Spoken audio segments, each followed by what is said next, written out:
took the builder's rubble to start building this pier. They took it from the remains of the bombed Palestinian homes. So they stole, basically, the stone that these houses were made of. They bombed them, and then they collected up the rubble and started to build a port. There's thousands of people lost, still missing, that are under the rubble.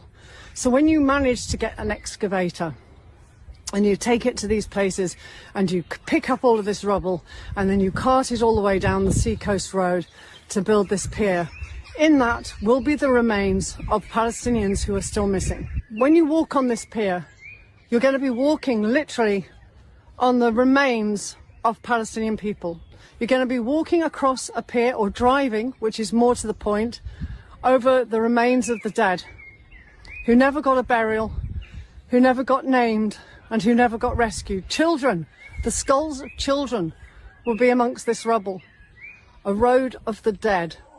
When these homes were bombed, Palestinians only had their hands to dig out their relatives, who could be heard screaming and crying for help for over 72 hours.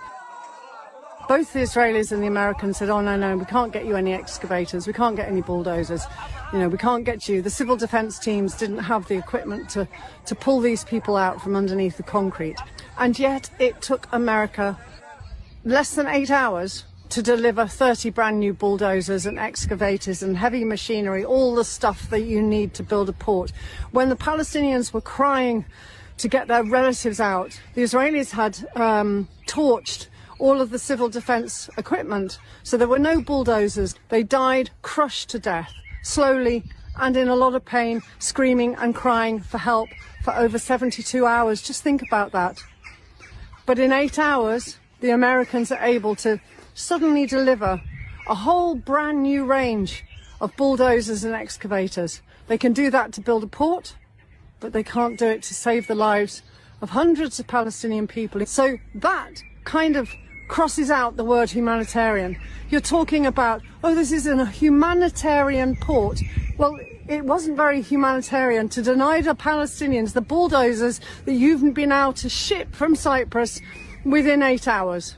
Those people lay there for 72 hours waiting to be rescued under the rubble of their homes, but you couldn't get a bulldozer out for them.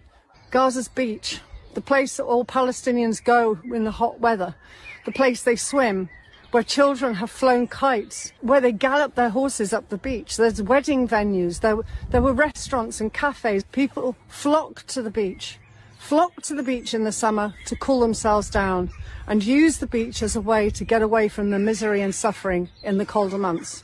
What about the fishing industry? It's gone. The beach is controlled. It's taken over by American troops and mercenaries being paid, private firms being paid to secure the area.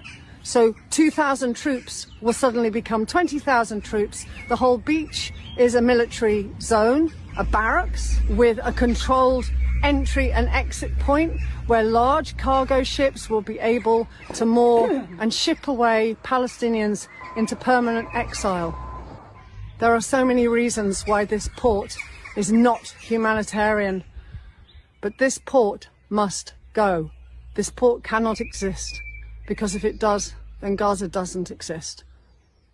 Thank you for listening. We've got